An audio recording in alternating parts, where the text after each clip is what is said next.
Nashville adds nearly 100 new residents every day, yet its buses serve less than 2% of the city, and drivers spend 63 hours a year trapped in growing gridlock.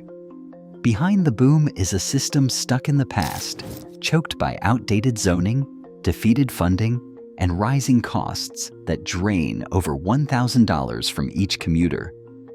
How did one of America's fastest-growing cities end up with a transit system nearly everyone avoids? And what does that reveal about the high-stakes war over how a city moves? Every morning, moving trucks line up on Nashville's streets. 100 new people arrive every day, drawn by the promise of booming opportunity. Amazon, Oracle, and AllianceBernstein have all chosen this city for their headquarters, betting on a future as bright as the neon on Lower Broadway. The population now tops 2.1 million, and the skyline bristles with cranes.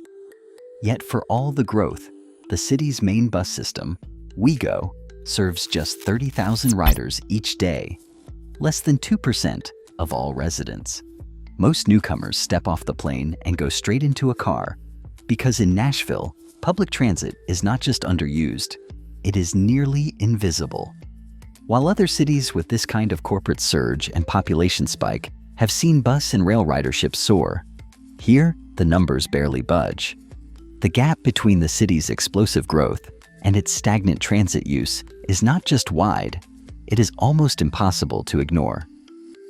Nashville's roads now serve as a daily stress test for the city's unchecked growth. Drivers lost 63 hours each last year just sitting in traffic, a 13% jump from the year before. That is not just a local headache. It puts Nashville 11th in the nation for congestion and 27th worldwide, according to the latest INRIX report. The cost is staggering, over $1,100 per driver every year in wasted fuel and lost time. Interstate 24, slicing through the heart of the city, claims 3 of Tennessee's 5 worst traffic bottlenecks. At rush hour, cars crawl into downtown at an average of 19 miles per hour, barely faster than a bicycle. A traffic engineer breaks down the numbers. The system was never designed to handle this volume, and every year, more cars pour onto the same narrow corridors. The city has grown faster than its roads can keep up, leaving commuters trapped in a cycle of gridlock that eats away at productivity, quality of life, and the promise of easy movement that once defined Music City. Nashville's map tells a story of limits. Nearly 90% of the city's land is zoned for single-family or two-family homes, locking out apartments and townhouses from most neighborhoods. On just 11% of the land are apartments permitted by right, and even there, new projects face steep hurdles. The zoning code that set these boundaries was last overhauled in 1998. Since then, the city has doubled in size, but the rules have barely budged. Metro's own housing study projects a need for 90,000 new homes by 2040 to keep up with growth. Yet, the current zoning allows for barely 50,000. That leaves a gap, tens of thousands of units that simply cannot be built under the current code. Without enough people living close together, transit lines cannot attract the riders needed to justify frequent service or dedicated funding. A local zoning expert puts it bluntly, "We've caged most of the city for single homes, and then we wonder why our buses run empty." The roots of Nashville's transit troubles run deep, tangled in the city's own land use laws. On May 1st, 2018, Nashville voters faced the largest transit referendum in the city's history. The plan, called Let's Move Nashville, promised 26 miles of light rail, a downtown tunnel, and a total price tag of $5.4 billion. Campaign ads filled the airwaves.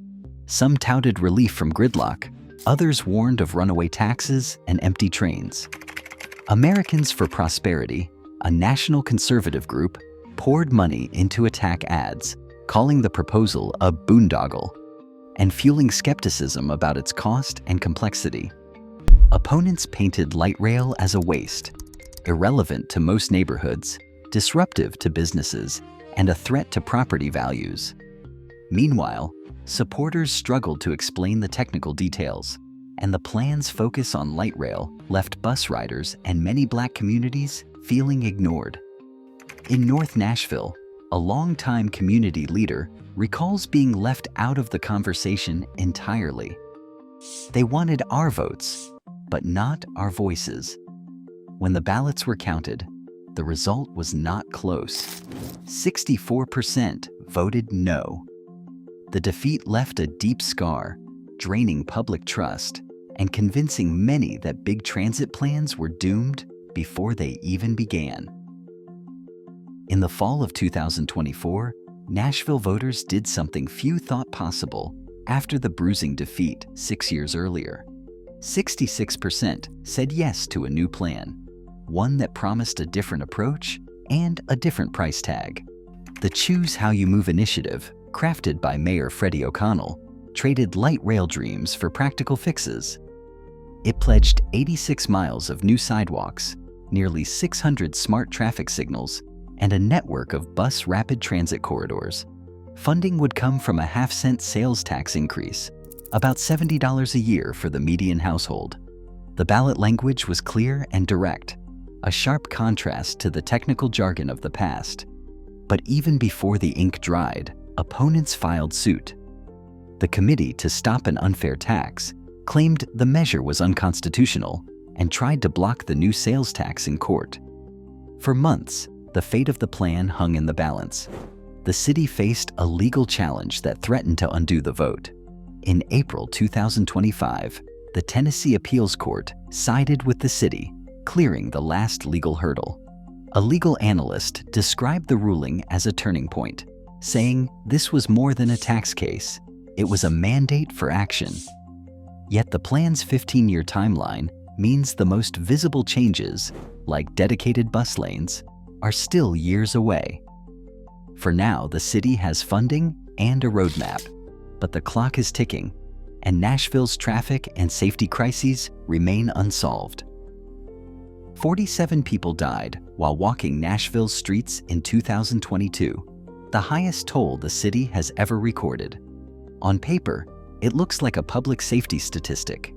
In reality, each number is a name, a parent, a child, a neighbor, lost on roads that have become corridors of deadly risk.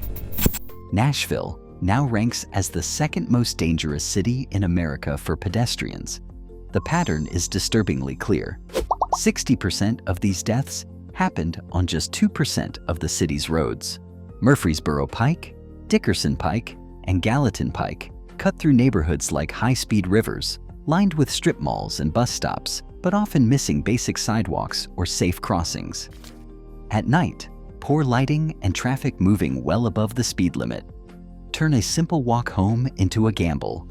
Families gather at roadside memorials, forced to mourn in the shadow of traffic that never slows. Police reports tell the same story again and again. No crosswalk for half a mile. A bus stop stranded on a median. A driver who never saw the person until it was too late. The city's Vision Zero plan sets a goal: eliminate traffic deaths by 2050. But for those left behind, that promise feels painfully far away. In July 2025, a new player entered Nashville's transit drama.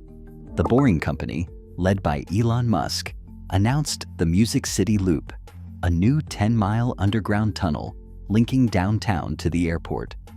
The company promised a sleek, futuristic experience, Tesla vehicles whisking passengers beneath the city in just 8 minutes, bypassing the surface gridlock entirely. The project won fast-track approval from Governor Bill Lee and state lawmakers, sidestepping the city's own transit planning process. A state official described it as private innovation leapfrogging government red tape, but the details raised more questions than answers. The tunnel route runs directly under Murfreesboro Pike, the very corridor where the city had planned its flagship bus rapid transit line. That overlap creates a direct conflict between private plans and public projects. The Boring Company points to its Las Vegas tunnel as proof of concept, touting 155 miles per hour speeds and seamless automation. Yet in reality, the Vegas Loop operates at 40 miles per hour, with human drivers behind the wheel. Nashville's version is estimated at $240 to $300 million, and it has already slipped from a late 2026 opening to early 2027. Backers insist the tunnel will transform urban mobility. Transit advocates see a billionaire's shortcut that could undermine years of public planning. The city now faces a collision between private ambition and public need. That collision leaves the future of Nashville's transit more uncertain than ever.